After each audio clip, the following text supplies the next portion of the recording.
स्वागत है आप सबका एक बार फिर से आपके अपने चैनल फार्मेसी जोन में।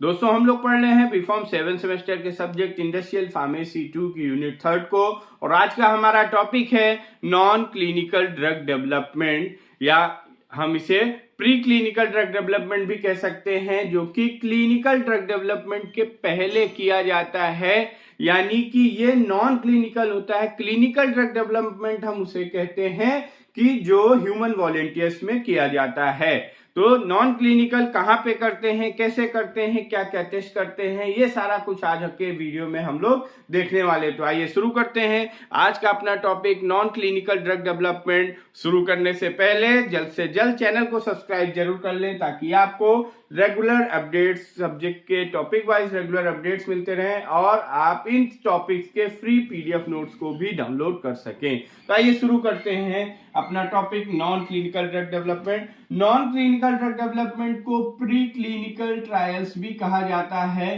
Pre clinical trial. और ये जो प्री क्लिनिकल ट्रायल्स होते हैं, प्री क्लिनिकल ट्रायल या जो नॉन क्लिनिकल ट्रायल्स हैं, ये बिफोर क्लिनिकल ट्रायल के किए जाते हैं, यानी ह्यूमन एडमिनिस्ट्रेशन के पहले। क्लिनिकल ट्रायल में हम जो ड्रग की टेस्टिंग करते हैं, जो ट्रायल्स करते हैं, वो ह्यूमन वॉलेंटियर्स में करते हैं। बट ह्यूमन वॉलेंटियर्स में जाने के पहले सेफ्टी कंसर्न्स के लिए हम उसको प्री क्लिनिकली यानी एनिमल्स में या लैब्स में टेस्टिंग करते हैं, और इसी को कहा जाता है नॉन क्लिनिकल ड्रग डेवलपमेंट या प्री क्लिनिकल ड्रग डेवलपमेंट। अब ये जो आपका नॉन क्लिनिकल ड्रग डेवलपमेंट या प्री क्लिनिकल ड्रग डेवलपमेंट है, ये क्यों किया जाता है? ये किया जाता है फार्माकोलॉजिकल एंड टॉक्सिकोलॉजिकल असेसमेंट के लिए, फॉर द असेसमेंट ऑफ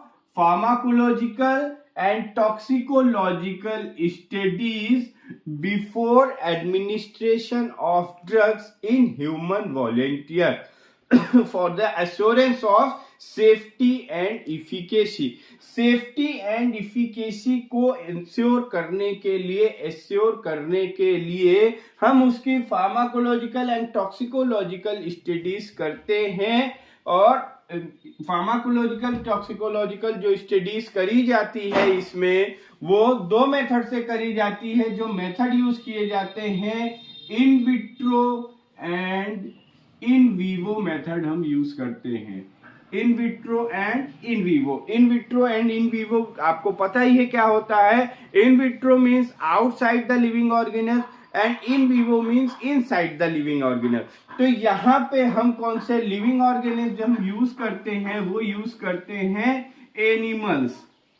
और ये जो एनिमल्स होंगे, ये होंगे रोडेंट्स एंड नॉन रोडेंट, दोनों स्पीसीज के हम एनिमल्स लेते हैं। रोडेंट्स एंड नॉन रोडेंट आप सबको पता है, और इनके एग्जाम्पल हैं गिनिया पिग है, माइस है, रैबिट हुआ, मंकी हुए, डॉग्स हुए, etcetera. These are the examples of rodents and non rodent species. तो जो हम जब हम pre clinical testing in vivo method के थ्रू करते हैं, तो वहां पे हम rodent and non rodent animals का यूज करते हैं। और ये इसमें भी हम मेल एंड फीमेल दोनों लेते हैं, मेल एंड फीमेल दोनों पे हम टेस्टिंग करते हैं, क्योंकि जो हमारा जो एश्योरेंस के लिए कि क्योंकि जो पॉपुलेशन यूज करेगी, मेल एंड फीमेल सब यूज करेंगे, तो रैंडमाइज ट्रायल किया जाता है, तो मेल एंड फीमेल दोनों का यूज करते हैं। एंड इन विट्रो टेस्टिंग में हम क्या करते हैं, यहाँ पे हम सेल लाइंस लेते हैं, या इन्हीं एनिमल्स के आइसोलेटेड टिश्यूज को लेते हैं, और आइसोलेटेड टिश्यूज या सेल लाइंस के ऊपर हम अपनी टेस्टिंग करते हैं। तो हमने देखा प्री क्लिनिकल ट्रायल्स जो होते हैं, इसमें फार्माकोलॉजिकल एंड टॉक्सिकोलॉजिकल स्टडी की जाती है सेफ्टी एंड इफिकेसी को इंश्योर करने के लिए, सेफ्टी एंड इफिकेसी को इंश्योर करने के लिए।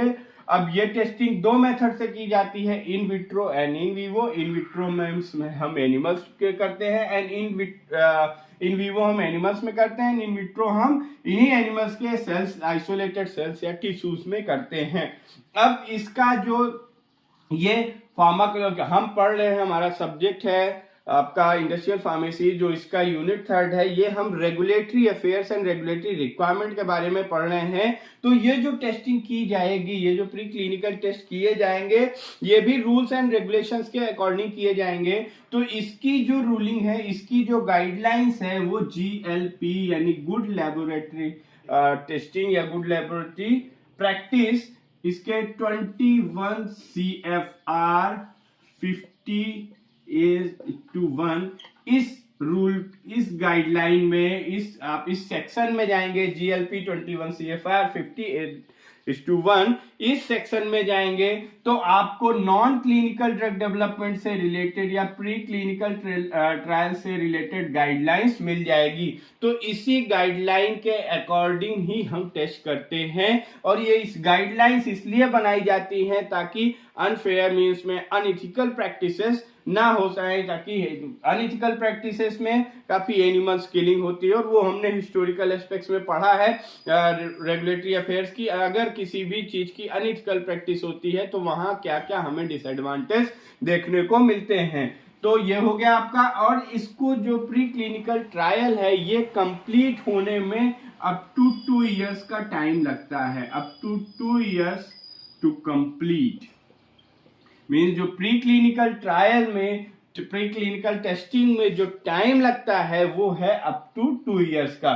तो इस प्री क्लिनिकल ट्रायल हमने इसका एक इंट्रोडक्शन देखा कि इसमें फार्माकोलॉजिकल एंड टॉक्सिकोलॉजिकल असेसमेंट करते हैं, in vitro and in vivo method से किया जाता है। इसके जो गाइडलाइंस है वो GLP 21 CFR 50:1 के इसमें मिल जाएंगे आपको, और 2 साल लगते हैं इसको कंप्लीट होने में। अब हम देखते हैं कि जो हम इसमें फार्माकोलॉजिकल एंड टॉक्सिकोलॉजिकल स्टडीज करते हैं वो किस किस तरीके से की जाती है। तो सबसे पहले हम देखेंगे फार्माकोलॉजिकल स्टडीज के बारे में। तो जो फार्माकोलॉजिकल स्टडीज है हमारी, pharmacological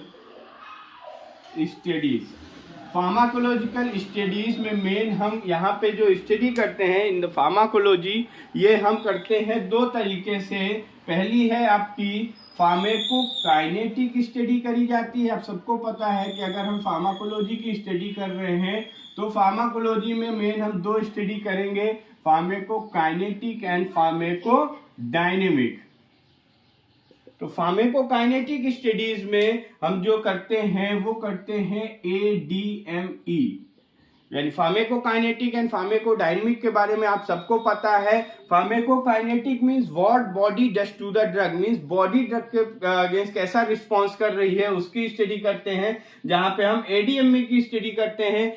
ADME means absorption, distribution, metabolism and excretion. And pharmacodynamic में what drug does to the body, यहाँ पे हम ड्रग के एक्शंस को देखते हैं, ड्रग के रिस्पॉन्स को देखते हैं। तो हम जो फार्माकोडायनेमिक में एक्शन एंड रिस्पॉन्सेस को देखा जाता है, और फार्माकाइनेटिक स्टडी में हम बॉडी के रिस्पॉन्स को देखते हैं। तो यहाँ पे जो एब्जॉर्प्शन, डिस्ट्रीब्यूशन, मेटाबॉलिज्म यानी ADME स्टडीज करने के लिए हम यहाँ पे 2 स्पीसीज लेते हैं, रैट एंड डॉग्स पे करते हैं। रैट एंड डॉग्स पे टेस्टिंग की जाती है। एंड रैट एंड डॉग्स पे जब हम टेस्टिंग करते हैं तो इनको जो डोजिंग करी जाती है वो रिपीटेड डोज होता है। रिपीटेड डोज होता है मीन्स रिपीटेड डोज दी जाएगा with different level of dosing, with different level of dose, ठीक मीन्स की। और यहां पे जो हम लेंगे मेल एंड फीमेल दोनों लेंगे। तो फार्माकोकाइनेटिक स्टडी यानी ADME के एश्योरेंस के लिए हम रैट एंड डॉग यानी कि इसमें रोडेंट नॉन रोडेंट दोनों लेंगे, rat and dog male and female both, और उन पे रिपीटेड डोजिंग करेंगे। एंड रिपीटेड डोजिंग जो होगी उसके साथ उसमें different level of dose means की जो डोज की कंसंट्रेशन है उसको भी इंक्रीज करते जाएंगे। तो इनको इस अकॉर्डिंग उसकी डोजिंग करने के बाद उसमें ड्रग एडमिनिस्ट्रेशन करने के बाद हम उसको देखते हैं कि किस रूट ऑफ एडमिनिस्ट्रेशन हम फाइंड आउट करते हैं कि कौन सा बेस्ट रूट ऑफ एडमिनिस्ट्रेशन होगा, कितनी डोज डोज दी जाए ताकि उसका सही ढंग से बायोअवेलेबिलिटी और इफेक्ट मिले। नेक्स्ट इसमें जब हम जो मेन स्टडी, तो अगर ये हमने किया और उसका एब्जॉर्प्शन बढ़िया है, यानी हमारी सिस्टमिक सर्कुलेशन में ड्रग बढ़िया ढंग से पहुंच रही है, तो डिस्ट्रीब्यूशन भी ठीक होगा। क्योंकि डिस्ट्रीब्यूशन में कुछ इंट्रिंसिक फैक्टर्स इन्वॉल्व होते हैं, कैरियर्स एंजाइम्स इन्वॉल्व होते हैं। अब उसके बाद हम देख लेते हैं मेटाबॉलिज्म स्टडी कैसे करी जाती है। मेटाबॉलिज्म स्टडी आपका काफी इंपॉर्टेंट है, क्योंकि सेफ्टी एफिकेसी के लिए, सेफ्टी कंसर्न के लिए हमें मेटाबोलाइट्स का ध्यान देना बहुत जरूरी है। तो मेटाबॉलिज्म जो स्टडी करी जाती है ये भी दो तरीके से होगी आपकी, in vitro and in vivo. In vitro and in vivo. In vitro में हम जो यहाँ पे यूज करेंगे वो एंजाइम्स का यूज करेंगे, जो हमारे फिजियोलॉजिकल एंजाइम्स है जो मेटाबॉलिज्म के लिए यूज किए जाते हैं। वो एंजाइम्स है CYP450 आइसोजाइम्स, माइक्रोसोम्स एंड हिपैटोसाइट्स। ये कुछ एंजाइम्स हैं जो कि लीवर्स में पाए जाते हैं आपका, और जो कि मेन एंजाइम्स हैं जो मेटाबॉलिज्म के लिए रिस्पॉन्सिबल होते हैं। और जो ये CYP450 एंजाइम है ये ऑक्सीडेटिव रिएक्शन के लिए या ऑक्सीडेटिव मेटाबॉलिज्म के लिए रिस्पॉन्सिबल होता है। एंड जो हिपैटोसाइट्स हैं आपके, हिपैटोसाइट्स इसमें फेज 1 एंड फेज 2 दोनों रिएक्शन होती है। Phase 1 and phase 2। Phase 1 reaction का आपको पता है कि इसमें ऑक्सीडेशन, रिडक्शन, हाइड्रोलिसिस इन रिएक्शंस के थ्रू ड्रग मेटाबॉलिज्म होता है। एंड फेज 2 रिएक्शन मींस की कॉन्जुगेशन रिएक्शन के थ्रू। तो ये एंजाइम्स का यूज करते हैं। तो सबसे पहले हम करते हैं जो मेटाबॉलिज्म टेस्ट करेंगे वो करेंगे हिपैटोसाइट्स एंजाइम के साथ, क्योंकि यहाँ पे ये एक ब्रॉड एंजाइम कह सकते हैं जिसमें दोनों की ही रिएक्शन इन्वॉल्व हो रही है, फेज 1 एंड फेज 2। तो अगर हिपैटोसाइट के साथ टेस्टिंग करने पे हमें एक्सटेंसिव रिजल्ट आता है, एक्सटेंसिव मेटाबॉलिज्म हमें मिलता है। एक्सटेंसिव मेटाबॉलिज्म का मतलब काफी हाई रिजल्ट आ जाता है। देन हम उसको करेंगे माइक्रोसोम्स के साथ। मींस पहले नंबर पे हम जो टेस्ट करेंगे वो हिपैटोसाइट के साथ। अगर हिपैटोसाइट के साथ सही रिजल्ट आया देन ठीक है, बट अगर एक्सटेंसिव मेटाबॉलिज्म आता है देन हम उसको माइक्रोसोम्स के साथ करेंगे to find out oxidative reaction उसमें प्रेजेंट है कि नहीं। मींस ऑक्सीडेशन की वजह से मेटाबॉलिज्म हो रहा है कि नहीं। और अगर माइक्रोसोम्स के साथ करने पे हमें यह पता चल जाता है कि ऑक्सीडेशन की वजह से, ऑक्सीडेटिव रिएक्शन की वजह से मेटाबॉलिज्म हो रहा है, देन थर्ड नंबर पे हम करेंगे CYP450 आइसोजाइम के साथ, जिससे हमें यह पता लग गया है कि कौन सा एंजाइम इन्वॉल्व है। तो इन विट्रो टेस्टिंग के लिए हम ये तीन एंजाइम्स का यूज करते हैं, CYP450, माइक्रोसोम्स एंड हिपैटोसाइट। सबसे पहले हिपैटोसाइट्स के साथ किया जाता है क्योंकि उसमें फेज 1 एंड फेज 2 दोनों रिएक्शन होती है। अगर हिपैटोसाइट के साथ एक्सटेंसिव मेटाबॉलिज्म आता है रिजल्ट में, देन हम उसको करेंगे माइक्रोसोम्स के साथ to find out that either oxidative reaction are present or not. And अगर ऑक्सीडेटिव रिएक्शन प्रेजेंट है देन हम थर्ड करेंगे CYP450 आइसोजाइम्स के साथ to find out that which enzyme is involved in the metabolism. और in vivo method में हम radioactive isotopes का यूज करते हैं। रेडियो एक्टिव आइसोटोप्स का यूज करते हैं, जैसे कि आपका C13, 3H, these are the radioactive isotopes। Radio active isotopes का यूज क्यों किया जाता है? क्योंकि इनकी जो प्रॉपर्टी होती है, कैरेक्टरिस्टिक्स होती है कि ये केमिकल्स को find out to detect the chemical identifications के लिए ये यूज किए जाते हैं। रेडियो एक्टिव आइसोटोप्स जो होते हैं बाइंड अप हो जाते हैं और फिर उस केमिकल का आइडेंटिफिकेशन करते हैं। तो रेडियो एक्टिव आइसोटोप्स का यूज करते हैं। और अगर हमें बेहतर रेडियो रिजल्ट चाहिए तो उसके लिए जो रेडियो एक्टिव आइसोटोप्स हैं ये radio chemically pure and stable होने चाहिए। Radio chemically pure and stable होने चाहिए। अब उसके बाद इनकी जो हम अमाउंट लेते हैं, जो अमाउंट एडमिनिस्ट्रेशन की जाएगी, वो इतनी अमाउंट एडमिनिस्ट्रेशन की जाएगी बॉडी में या एनिमल्स में, ताकि वो कोई एडवर्स इफेक्ट ना प्रोड्यूस करे। अब उसके बाद इसको जब हम रेडियोएक्टिव आइसोटोप्स का यूज करके हम जो फाइंड आउट करते हैं मेटाबॉलिज्म के लिए, मेटाबॉलिज्म को फाइंड आउट करने के लिए हम करते हैं बायो एनालिटिकल ऐसे। बायो एनालिटिकल ऐसे किया जाता है, और बायो एनालिटिकल ऐसे जो किया जाएगा वो किस में किया जाएगा, स्पेसिमेन में। स्पेसिमेन जो होंगे हमारा ब्लड होगा, ये सीरम होगा, ब्लड मीन्स प्लाज्मा होगा, बाइल होगा, यूरिन होगा, ये सब हमारे क्या है, स्पेसिमेन हैं, जिनमें हम बायो एनालिटिकल ऐसे करेंगे। और बायो एनालिटिकल ऐसे के लिए हम क्या करते हैं, यहाँ पे जो हम फॉर्मूला यूज करते हैं वो हम लेते हैं रेडियो एक्टिव कंपाउंड की कंसंट्रेशन, रेडियो एक्टिव कंपाउंड या रेडियो एक्टिविटी, माइनस हम लेते हैं पेरेंट कंपाउंड की concentration. Parent compound concentration means जो हमारी ड्रग है उसकी कंसंट्रेशन लेते हैं, और इस फॉर्मूले पे हम उसका बायोएनालिटिकल ऐसे करके इस फॉर्मूले पे लगा देते हैं। तो अगर इसमें ये जो आता है, ये जो डिफरेंस आएगा, इसमें अगर डिफरेंस लो आ रहा है यानी कि मेटाबॉलिज्म कम प्रेजेंट है, जो मेटाबोलाइट है वो कम अमाउंट में, लो एक्सटेंट में प्रेजेंट है। यहां पे मेन दिक्कत प्रॉब्लम होती है जब 5% से ज्यादा आता है। मैं इसका जो डिफरेंस है ये मोर देन 5% या 5% आया, देन हम इसके सेफ्टी यानी pharmacological and toxicological safety and efficacy evaluate की जाती है।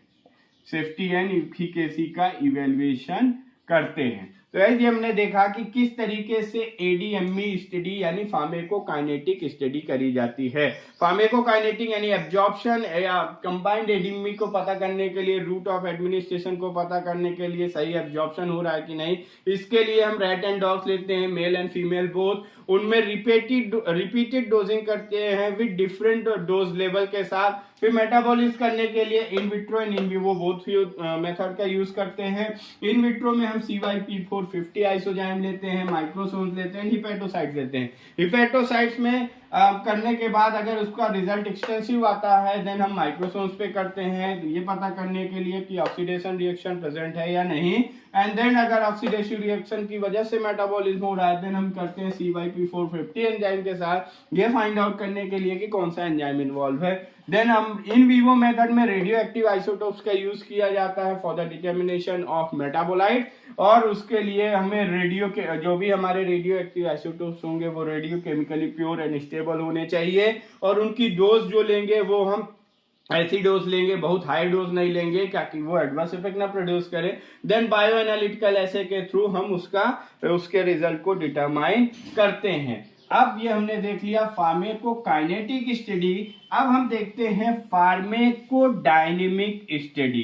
फार्माकोडायनेमिक स्टडी में हम क्या करते हैं, फार्माकोडायनेमिक स्टडी जो करी जाती है ये फार्माकोलॉजिकल रिस्पॉन्स को, ये फार्माकोलॉजिकल रिस्पॉन्स को फाइंड आउट करने के लिए करी जाती है। अब जो फार्माकोडायनेमिक स्टडीज होती हैं ये अलग अलग तरीके की होती है। पहली होती है प्राइमरी, इसे हम कहते हैं primary pharmacodynamic study. Primary study, primary study में हम क्या करते हैं, सेम सिंपल सा उसका हम फिजियोलॉजिकल रिस्पांस को देखते हैं। सिंपल की क्या रिस्पांस आ रहा है, इस रिस्पांस को देखा जाता है। देन सेकेंडरी स्टडी में मोड ऑफ एक्शन को फाइंड आउट किया जाता है। ड्रग के मोड ऑफ एक्शन को, ड्रग और मोड, उसके साथ साथ अगर कोई रिलेवेंट कंपाउंड जैसे जो मेटाबोलाइज हो रहा है तो कुछ मेटाबोलाइट्स फॉर्म होंगे, उन मेटाबोलाइट्स के भी एक्शन को हम फाइंड आउट करते हैं। Mode of action of drug and relevant compound also, relevant compound, ऐसे रिलेवेंट कंपाउंड जिनका थेरापेटिक रिस्पॉन्स के लिए कोई रोल ना हो, वो थेरापेटिक रिस्पॉन्स के लिए जिम्मेदार नहीं होते हैं, बट बॉडी में प्रेजेंट होते हैं ड्रग की वजह से। जैसे कि ड्रग अगर आपको मेटाबॉलिज्म पता है कि मेटाबॉलिज्म 4 तरीके का होता है, एक्टिव, इनएक्टिव, एक्टिव को एक्टिव करने के लिए, सिनर्जिस्टिक इफेक्ट, एंड एक्टिव को इनएक्टिव को एक्टिव करने के लिए। तो इसीलिए हम रिलेवेंट कंपाउंड की एक्टिविटी को भी चेक करते हैं। देन थर्ड जो स्टडी है, यहाँ पे हम करते हैं safety study, safety pharmacological study. Safety studies तो फार्माकोडायनेमिक स्टडी 3 तरीके से की जाती है, primary study, secondary and safety study. Safety study जो होती है ये भी हमारी 3 तरीके की होती है। पहली होती है core battery study, then second आपकी follow up study,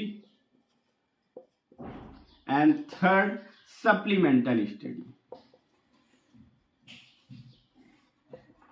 core battery study में जो हम करते हैं, यहाँ पे हम ड्रग डोज देते हैं। जो डोजिंग करी जाती है वो डोजिंग कैसी होगी, सिमिलर टू ह्यूमंस, जो ह्यूमन में डोजिंग करी जानी है उसके सेम होगी, बट यहाँ हम थोड़ी हाई डोज लेके चलते हैं, थोड़ी हाई डोज लेके चलते हैं कि उससे हमें ये पता चल जाता है कि अगर हाई डोज, कितनी हाई डोज देने में पेशेंट में सेफ्टी मेंटेन रहेगी। और यहाँ पे जो हम देखते हैं वो जो लाइफ सेविंग ऑर्गन्स के ऊपर, लाइफ सेविंग या लाइफ थ्रेटनिंग ऑर्गन्स जो होते हैं, लाइफ सेविंग ऑर्गन्स के ऊपर ये डोज का क्या इफेक्ट पड़ रहा है, इसको चेक करने के लिए कोर बैटरी स्टडी करी जाती है। लाइफ सेविंग ऑर्गन्स का मतलब है जैसे cardiovascular, respiratory, central nervous system, इन पे क्या ड्रग हमारी इफेक्ट दे रही है, इसको करते हैं। और यहाँ पे सिंगल डोज ही दी जाती है, सिंगल डोजिंग करी जाती है, सिमिलर टू ह्यूमन डोज दी जाएगी, बट थोड़ी हाई डोज होगी।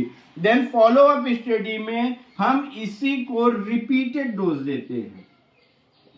रिपीटेड डोज देने के बाद हम लाइफ सेविंग जो ऑर्गन्स हैं हमारे, उनके ऊपर इफेक्ट को एग्जामिन करते हैं, स्टडी करते हैं कि अगर सिंगल डोज में कोई इफेक्ट नहीं आया, देन हम उसके स्टेप 2 पे पहुंच जाएंगे फॉलो अप स्टडी में। यहाँ पे हम रिपीटेड डोजिंग देंगे, एंड रिपीटेड डोजिंग देने के बाद हम उसके सेफ्टी को स्टडी करेंगे। देन नेक्स्ट आता है सप्लीमेंटल स्टडी। सप्लीमेंटल स्टडी में रिपीटेड डोजिंग की जाती है हाई डोज के साथ, और जो ऑर्गन्स बचे हुए होते हैं, रेस्ट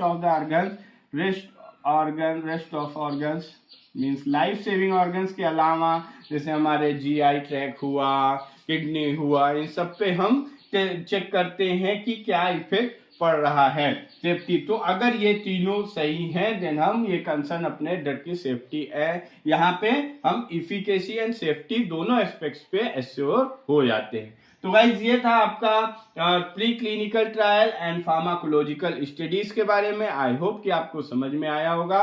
इस टॉपिक से रिलेटेड कोई भी क्वेरी हो तो आप कमेंट बॉक्स में ड्रॉप कर सकते हैं। एंड नेक्स्ट लेक्चर में हम लोग पढ़ेंगे टॉक्सिकोलॉजिकल स्टडीज के बारे में। एंड इस टॉपिक के पीडीएफ नोट्स को आप डिस्क्रिप्शन बॉक्स में दिए गए लिंक से डाउनलोड कर सकते हैं। थैंक